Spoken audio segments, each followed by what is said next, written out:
This program is about unsolved mysteries. Whenever possible, the actual family members and police officials have participated in recreating the events. What you are about to see is not a news broadcast.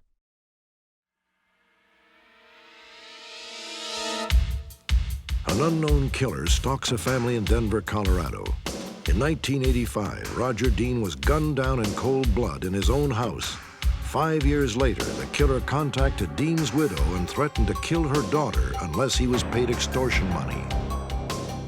December 7, 1941, the Japanese sneak attack devastates Pearl Harbor.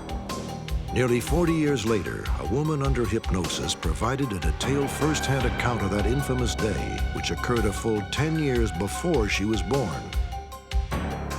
In Las Vegas, an eccentric, beautiful con artist named Liza Montgomery went on a wild 2-day Christmas shopping spree and gobbled up $150,000 worth of jewelry, furs, and other luxury items. Join me. Perhaps you may be able to help solve a mystery.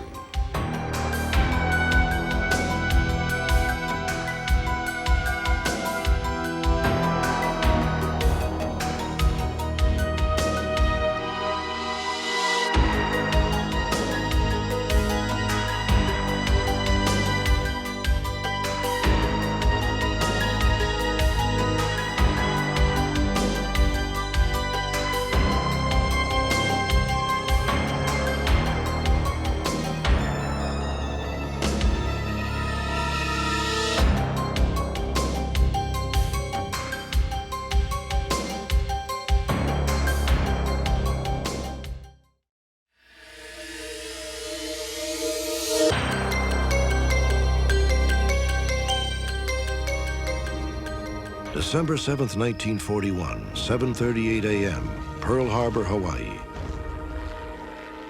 For those who were there and survived, it was indeed a day that will live in infamy. Their memories are as vivid today as they were 50 years ago. Smoke. I don't want it. Those are our planes. They're firing at us. We just keep coming. I gotta get a gun. I gotta get a gun. There's no ammunition. We don't have any ammunition. They're just bombing everybody. The narrative you have just heard was related by a woman under hypnosis. She was born in 1952, 11 years after the attack on Pearl Harbor. The woman claims no more than a passing knowledge of the events of that fateful Sunday morning. Yet much of her account is filled with specific names and details, which lead some to believe that she was actually present during the attack in a past life. Others, however, are convinced that her memories are no more than a byproduct of hypnotic suggestion. In either case, the details of the story defy logical explanation. The woman at the center of this baffling mystery of the mind is asked to remain anonymous. We shall call her Sharon Johnson. Just step right this way, if you would, please. In 1979, Sharon Johnson first visited hypnotherapist Frank Baranowski because she wanted help losing weight. In 20 years of practice, Baranowski has placed thousands of patients under hypnosis. Ever been hypnotized before? No. Do you know anything? When Sharon was hypnotized, she began to experience a recurring nightmare of smoke and fire which had plagued her since childhood. 3, 4. You're 4 years old now, Sharon. Water's on fire. The water's burning. All right, Sharon. All right. Relax. Deeper, relax now. I don't have dreams like that as much as I used to, just periodically. The dreams started when I was very small. I always remember having the dreams about fires and explosions. Sharon lost 30 pounds, but the dream remained unexplained. 6 months later, she visited Hawaii for the first time on a group tour with Frank Baranowski and some of his friends. It was strange when I was there because there were places that I went to when I was there that it was like, I've been here before, I've seen this, I knew where things were that I couldn't have known about. Sharon's visit to the Battleship Arizona Memorial at Pearl Harbor triggered the same anxiety as her recurring nightmare. She returned to her hotel room and asked Frank to hypnotize her. During this session, Sharon began to speak as never before, and a new persona emerged. His name was John Gillespie. Okay, so we take her to the time when she's Sharon Johnson. We go back to age 12, age 10, age 5, down to birth, and then I ask her to start recalling something that happened. I said, when I reach the count of 12, you'll be in the 12th season of your life. Okay, and suddenly when she's there, she's talking like a 12-year-old. What's your name? John. John Gillespie. I'm a junior. Oh, where you at? On the farm. What farm? I says, where you at? She says, what? This is Omaha. Omaha? Yeah, well, Omaha, Nebraska. As the session continued, a chilling account of the surprise Japanese attack began to emerge. There's bombs dropping everywhere. They're everywhere. These planes have welded bombers with it.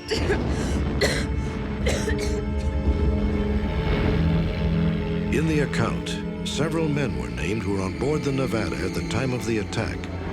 Among them, a Captain Scanlon, a Paymaster Cooper, and an Ensign Taussig. Don't worry about me. Take them forward. Take them forward and steer the main guns.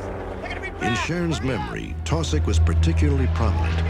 He was apparently the son of an admiral and was badly injured.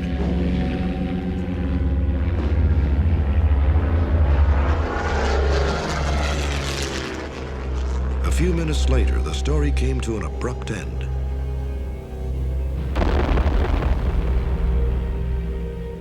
With great pain, Sharon realized that John Gillespie had been killed. Very good. Deeper relax for me. Up to that point, I had not had a past life regression. I wanted to know more about what had happened and who the person was that I felt I was in this traumatic experience I'd just had. How about your grandfather? What's his name? They call him Red. Over the next few months, Sharon underwent regressive hypnosis 20 more times. Frank recorded the details of these sessions and then set out to see if the story of John Gillespie could be documented. In one hypnosis session, Sharon, speaking as John Gillespie, listed the names of 9 men serving on the USS Nevada. She also gave John Gillespie's serial number. Frank Baranowski turned to the office of Congressman John Rhodes for help. Well, good morning, Frank. Bob Scanlon, senior aide to the congressman, was assigned the case. Have a chair. Thank you. When he first asked for our help and briefed me on the problem, I was pretty skeptical. I thought, you know, we get a lot of strange requests, and this has to be one of the strangest. I know it's rather incredible, but she gives me names, dates, and places of people. I have no way of checking. Here. When I heard the story and listened to the tapes, I figured that our office in Washington certainly should be able to get into naval archives and either prove or disprove what this young lady had said. Using congressional privileges, Scanlon obtained the Nevada's roster of officers from the National Archives in Washington, D.C. Amazingly, 8 of the 9 men Sharon mentioned were listed. I remember when I received that and first read it, I told my secretary that I don't know whether to point with pride or view with alarm. This was a strange result that I really didn't expect. However, the Ensign Taussig, who had played such a prominent part in Sharon's past life memory, was not included on the list. Ensign Taussig was originally shown in all naval records to have been in Long Beach, California, the morning of the attack on Pearl Harbor, when in fact he was on board the Nevada and was tragically injured that morning. In fact, I think, as we found later, he lost a leg due to the attack on Pearl Harbor. Unsolved Mysteries contacted Robert Taussig, a former ensign in the United States Navy. Taussig declined to be interviewed on camera, but incredibly confirmed many details of Sharon's account. He was on board the Nevada that day, and in fact had to have his leg amputated. The name John Gillespie does not appear on any of the ship's rosters. The Navy admits the only records that they carried were the paymaster's records on board that ship. The fires raged incessantly for 2 days. All of that was destroyed. Fire would also frustrate any attempt to verify the serial number of John Gillespie. In 1973, flames ravaged a naval warehouse in St. Louis, destroying the service records of thousands of seamen from World War II. How about your grandmother? Sharon's past life memory also included information about John Gillespie's personal life. Under hypnosis, she stated that he was born in 1921 in Omaha, Nebraska, the son of John Gillespie Sr. and grandson of Harry Gillespie. In census records from 1899, Frank found what he believes is proof that John Gillespie did exist. When we came across this frame, we found it. Harry Gillespie, wife Ida Mae, son Benjamin, son John, and that John was John Gillespie's father. And he would have been 24 years old when John was born, exactly the right age. Yes, you can read about Nebraska, you can read about the farmlands, you can read about Omaha and Lincoln and all of those places, but unless you have experienced something, then where do you get specific names, specific places? I mean, your history... How valid are Sharon's so-called past life experiences? At least one expert feels that Sharon may have absorbed tales from books or from the power of hypnotic suggestion. Well, the information about Taussig is easily available to anyone who looks for it in a book that tells a story. The events at Pearl Harbor have probably been as written about as any incident in this century. No, she never did any reading about Pearl Harbor. It was one of those things that she just didn't care for. When somebody would mention it, she would just shut around and just walk away. He asks leading questions of his subjects. He seems to take control of the regression rather than allowing the person involved to be in control and to volunteer information. You're 10 years old. Do you live alone? In an attempt to refute the critics, both Frank and Sharon agreed to undergo polygraph tests with Glenn Whiteside, a polygraph examiner for 20 years who has been board certified in 4 states.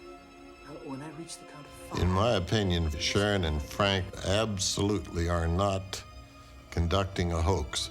They did not get their information out of records books. They are not using mind conditioning or hypnotic suggestion. They are not perpetrating a hoax in any way. Anyplace else? Under hypnosis, Sharon revealed that John Gillespie had a Hawaiian girlfriend named Sugar. This composite was made from Sharon's description. John met Sugar while he was stationed at Pearl Harbor. If she exists, Sugar would today be 70 years old. For most of us, the incredible facts of this story seem hard to accept. How could a woman living today have such vivid memories of someone else's life and death at Pearl Harbor 50 years ago? Is there any way to prove the details of Sharon's account beyond a shadow of a doubt? Probably not. But for believers, there is no need to. Next, a killer has returned to torment the family of the man he murdered.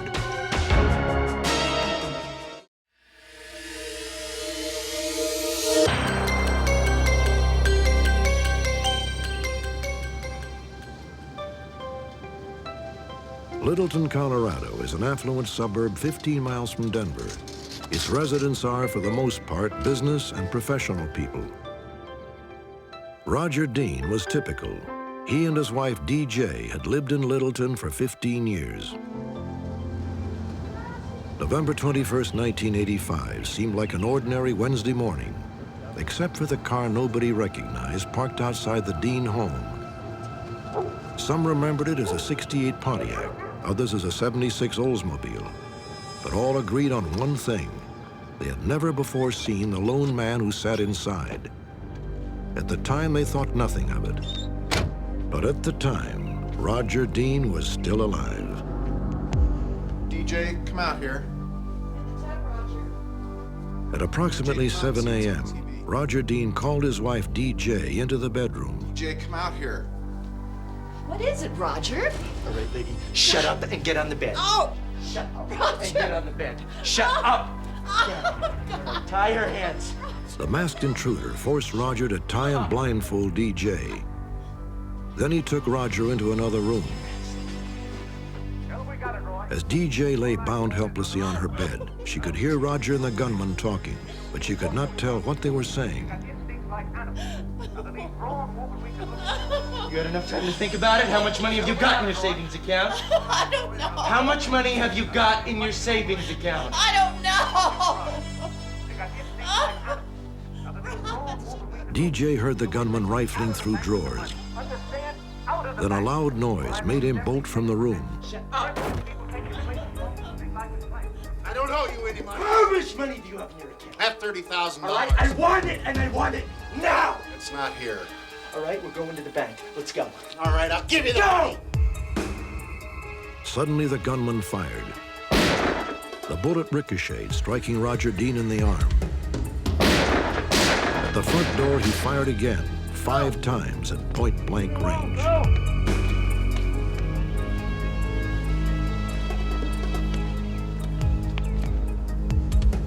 Roger Dean died before paramedics could be summoned.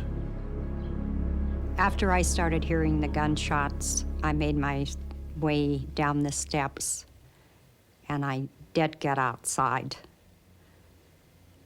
And from there, things are a little blur. I think someone that was driving by must have come by and taken my blindfold off. I'm really not even sure of that. I just knew that I saw Raj, went over to him, and he was lying in the street.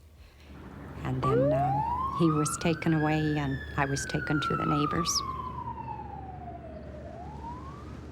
From the start, authorities were struck by several oddities in the case.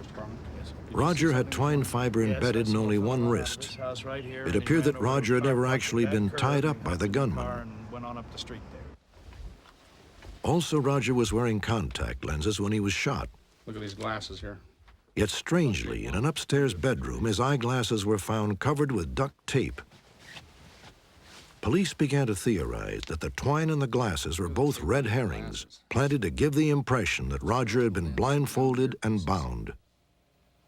Whoever wore them, sure. We believe that Roger hired an individual to come over to basically kidnap him, take him to his bank, withdraw $30,000 from their account, and then obviously drop Roger off someplace so Roger could report a robbery and he would have that $30,000 to himself. During the investigation, 2 other unusual facts emerged. In the year prior to his death, Roger Dean had taken nearly $30,000 from his business and deposited the money in a private account unbeknownst to his wife. Also, on the day of his murder, Roger was seen sipping coffee in his garage at 7 a.m. On most weekdays, Roger left the house no later than 6:15. What we make of that timing is that he was waiting for this individual to come and meet him at his house. We also believe that the individual was probably sitting in his car when Roger lifted the garage door, which was a signal for this individual to get out of his car and walk over to Roger's home. This is the man that I was married to for 26 years, and yes, there had been personal problems in the last few years, especially since the death of our son. But I knew the man too well. In my heart, I cannot believe that Roger had anything to do with this. Tragedy was not new to DJ Dean. 2 years earlier, her son had been killed in an automobile accident. Within a few months, another accident took the lives of her parents. DJ and her daughter Tammy tried desperately to rebuild their lives. Then 5 years after Roger Dean's murder, DJ received a chilling anonymous letter. Its author claimed to be the man who had killed her husband. The letter arrived on July 21st, 1990. It demanded $100,000. If Roger's murderer did not get the money, he planned to kill again. Do you know that I've met your daughter, Tammy, on a few occasions? She is a very attractive blonde and a very good model. Do not make me kill her. Your son is dead. Your husband is dead. Do not risk your daughter. She is the last one left. I was in total shock. I mean, this was like something that doesn't happen to you. This only happens in the movies. It makes me angry that we had just started to get on with our lives and put the past in the past, and it's all brought up to you again. You know, this person isn't letting us continue, and we never did anything to deserve this. DJ and Tammy notified the local authorities and the FBI. The FBI had no doubt that the extortionist was who he claimed to be, Roger Dean's killer. DJ and Tammy were given round-the-clock protection. Hi there. The killer had told DJ that he would telephone her on July 27th, 1990. FBI agents moved into DJ's home and set up a wiretap operation. Wait for the second ring now. Okay, DJ, pick it up. Hello. Listen, your husband owed me money, and I want my money. If my husband owed you money, I'll pay you what he owed you. I want my money. I'll give it to you. The FBI traced the call to a phone booth in Denver. All right, I'll call you tomorrow and I'll tell you where to take it. 7 p.m. But before they could get there, the killer had disappeared. I don't believe my husband owed anyone this money, but that was what he said. And the phone calls continued and continued and continued. After nearly a dozen phone calls, the extortionist told DJ to drive to a supermarket 20 miles north of her home and wait for further instructions. Okay, DJ, be calm. With an FBI agent hidden in her car and surveillance trucks and a SWAT team for backup, DJ attempted to lure the killer into a trap. Okay, she's out of the car. And she's headed across the parking lot now. She's headed towards the phone booths.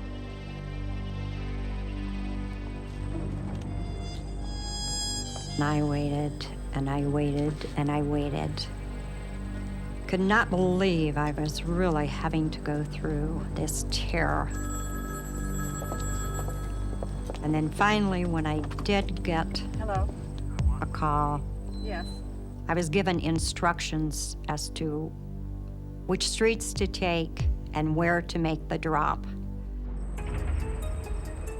The extortionist told DJ to leave $100,000 in an alley behind an apartment complex in downtown Denver. At 10 p.m. on August 19th, 1990, DJ left the money, once again shadowed by the FBI.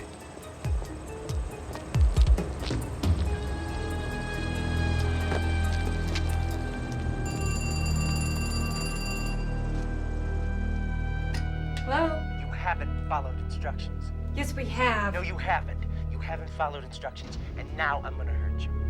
He called about, it seemed like forever, but a couple of hours later, and was using a lot of profanity and said that she had basically not followed his instructions, had not done what he had told her to do, and that now he was going to do what he had said that he would do to me. Because of that, he would hurt me. The FBI kept the bundle of cash under surveillance until dawn. It was never picked up. Whether or not he spotted something, whether or not he just took for granted that the law enforcement was involved, or whether or not he got cold feet, and although he didn't detect any type of law enforcement, he just was too scared to actually make the pickup. I think all those are possibilities. When he didn't pick it up, I was devastated because I thought this is not over. I was totally devastated. There's nothing more that either one of us want than for this to be solved and for whoever murdered my dad to be caught. And at the same time, for him to be also caught for the fact that he's still terrorizing us. He is still making us live a nightmare that continues on and on all the time. In his last call, the extortionist told Tammy he still planned to kill her and that he would strike when she least expected it. Authorities know only that the suspect is about 6 feet tall and uses an extensive vocabulary. Interestingly, they feel that the extortion letters were written by a man and a woman working in conjunction.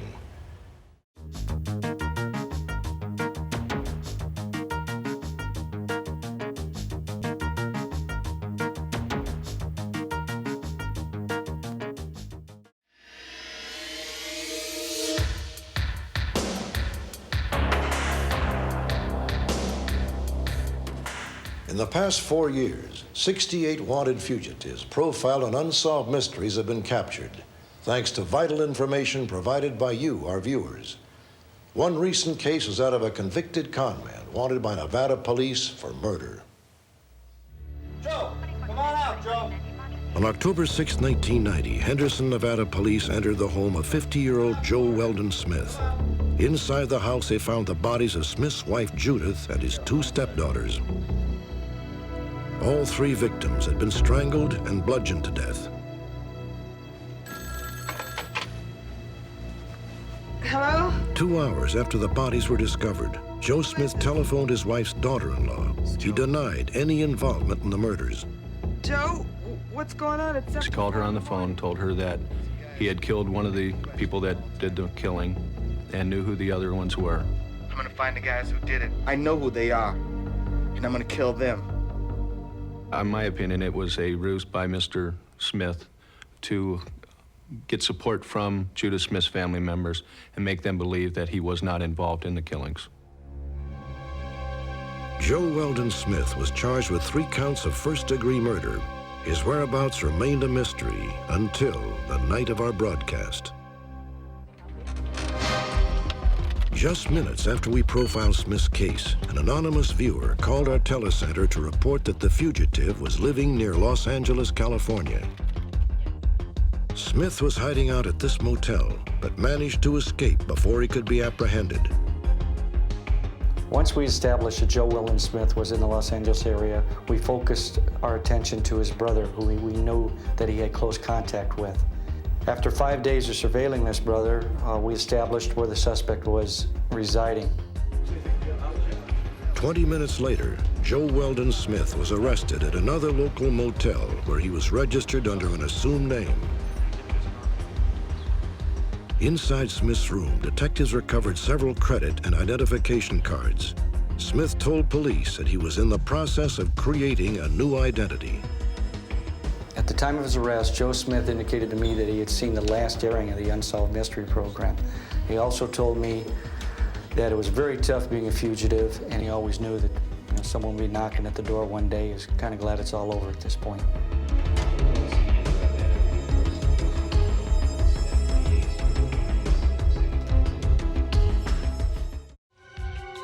Next, a beautiful young con artist embarks on a wild shopping spree.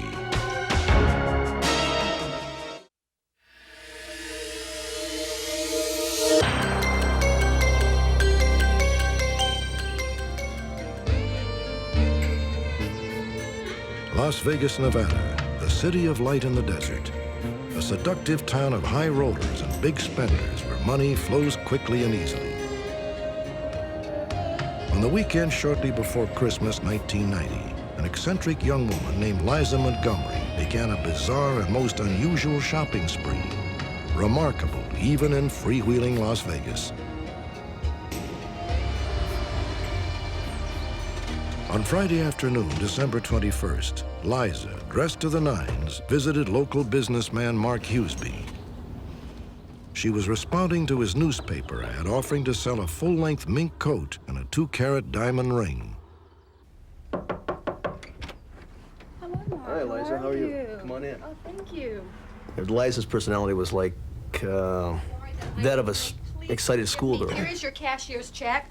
My God, there it is. And there's the ring. Liza, oh, I told you to bring cash. Gosh. I know, but the bank was closing. And anyway, that's just as good. I mean, don't worry about it. And it's a good check. Well, can I see your ID, please? Oh, sure. I asked to see her identification because I had told her when she came to the home here that I did want cash, but I settled for the cashier's check. Thank you. Well, let me walk you to the car. Oh, all right. Thank you. As I was saying goodbye to Liza, and I walked her out to her car, it seemed very unusual to me that how she treated the mink coat. She just literally shoved it in the car as if it meant nothing to her. Have a nice Christmas. Oh, you too. Liza's shopping marathon was just beginning. Oh, hello. That same evening, she purchased 2 rings which she had selected the previous week. She paid with a cashier's check in excess of $39,000. And here are your rings. Oh, thank you. They're just beautiful. Liza had been coming to us for about 3 months. She was always well dressed, so we never had a problem believing whether or not she could actually afford anything she wanted to. That's good. You know, you're very fortunate to get both of these diamonds at this price. Well, that's why they call me lucky. Here's your cashier's check. Oh, great. This looks fine. The next day, Liza continued her rounds, clad in the mink coat she had bought from Mark Huseby and driving an old, battered moving van. Honey, if you could just write down that number. She purchased what she called a surprise gift for her husband, $23,000 worth of furniture. Throughout the weekend, Liza continued her seemingly endless Christmas shopping, always paying with cashier's checks. At 9 different stores, she picked up an additional $100,000 worth of jewelry, furs, and luxury items. All along the way, Liza made a big impression and raised quite a few eyebrows. People were becoming suspicious, starting with businessman Mark Huseby.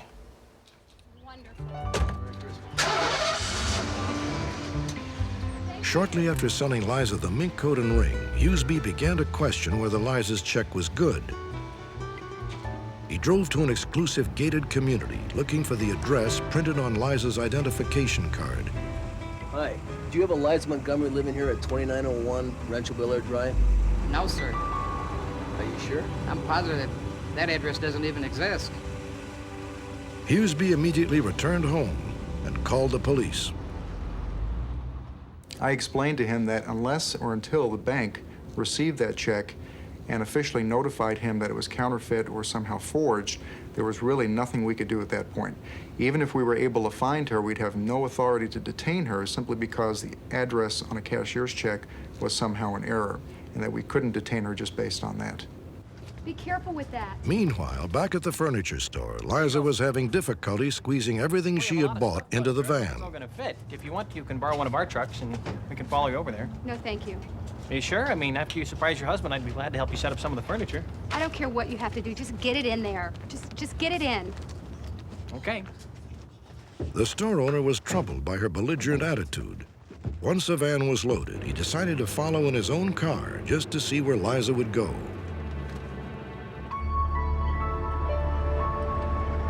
Before leaving, the amateur sleuth gave his wife a walkie-talkie and took one for himself. She's turning away from Rancho Bel Air. I knew she was lying. Call the police. I'm gonna keep following her. Okay. We learned from dispatch that the check had already been passed at the furniture store and that it was in the name of Liza Montgomery, which was the exact same name that Mark Huseby had given us. Based on that information, we felt that there was enough corroboration now, since there were 2 checks floating around, that she needed to at least be stopped and identified. Sounds of it, only about 10 minutes away, maybe? 6 if we hurry.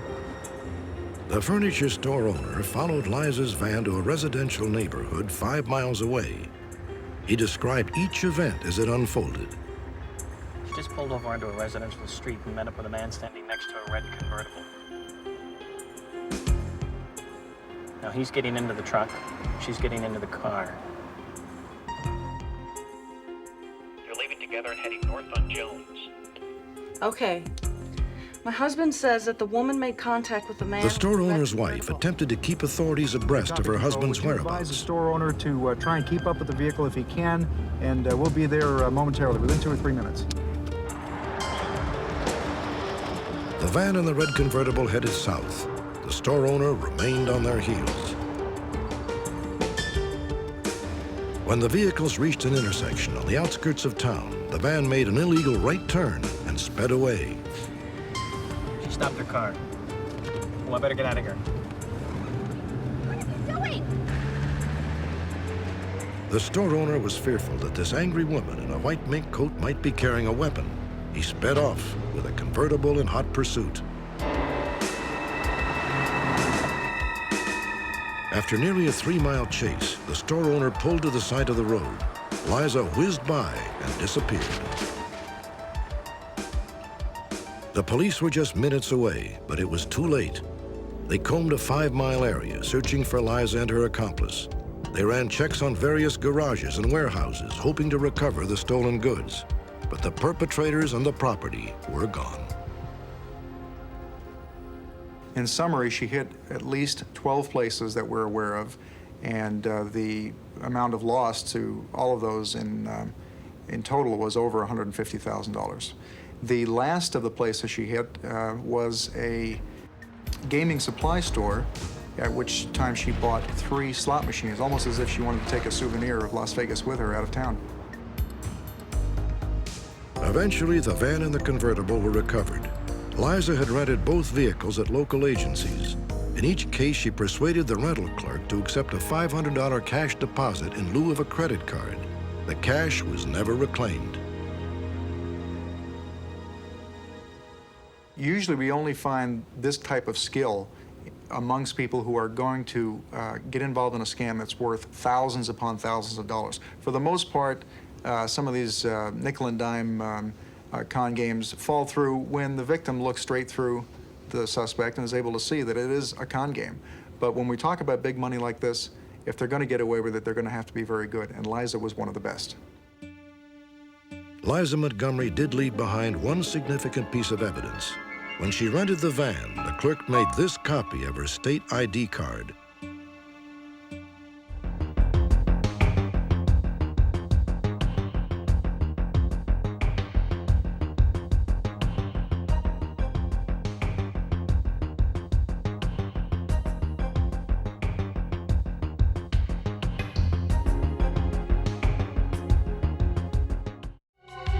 When we return, an intriguing eyewitness account may help solve a string of bizarre disappearances.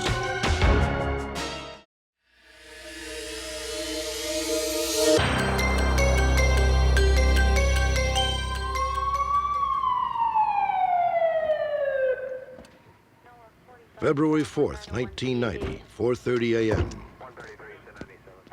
Sheriff's deputies responded to a call at a convenience store in Orlando, Florida. Hey, who here called the sheriff's office? 2 customers had found the all-night market open, but curiously unattended. No one was minding the store. And a friend of mine works here, and I stopped in to say hello, and she wasn't here. I don't know where she is. She just kind of disappeared.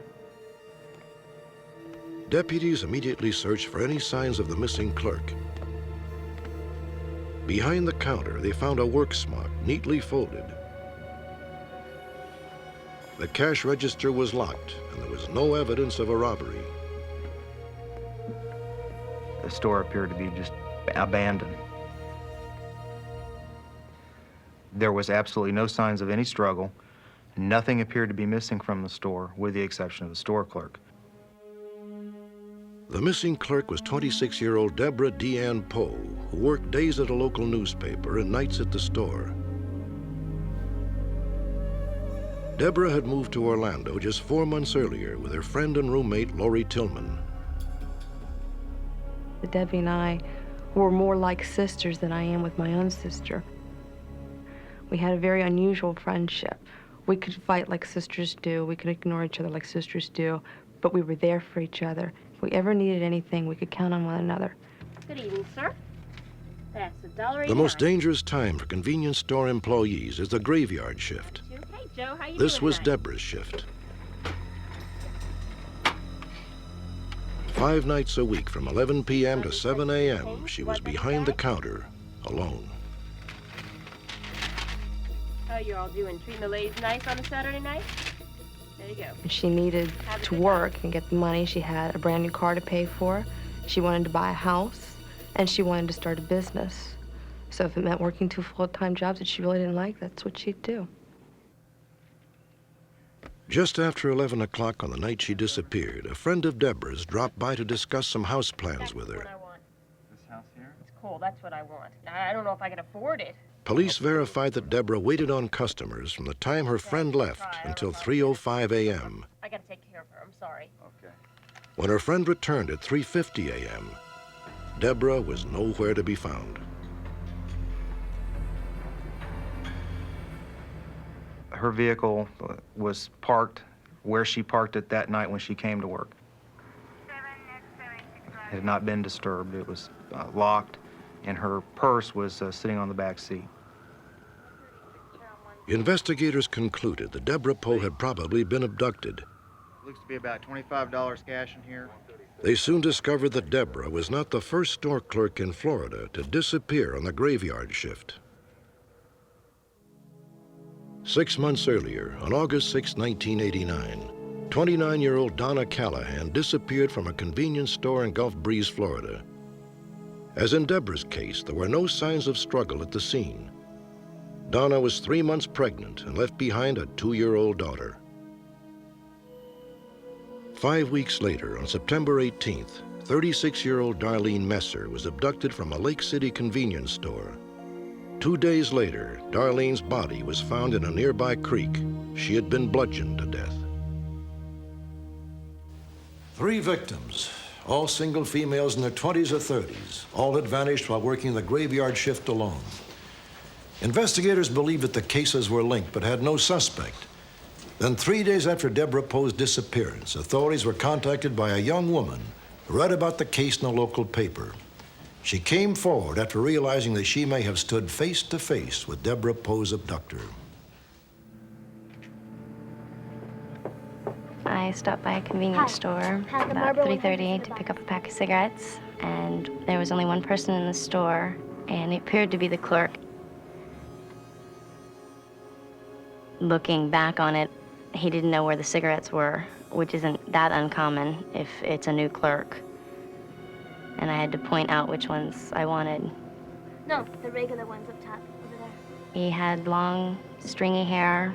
He was wearing an earring of a cross. You really shouldn't smoke, you know. And a skull's ring. Yeah, right.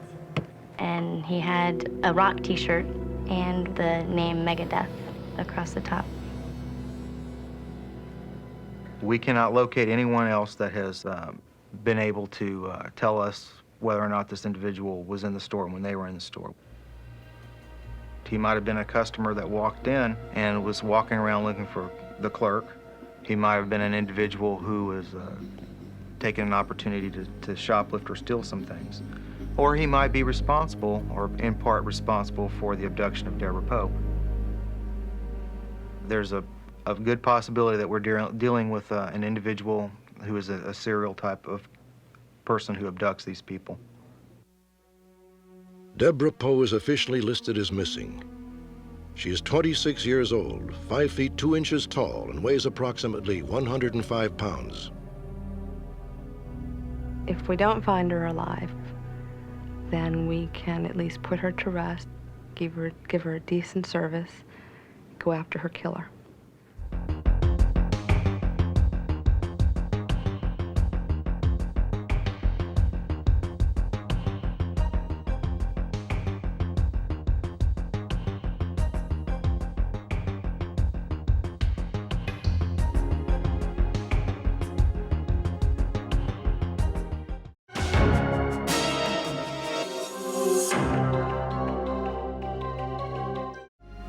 Join me next time for an all-new edition of Unsolved Mysteries.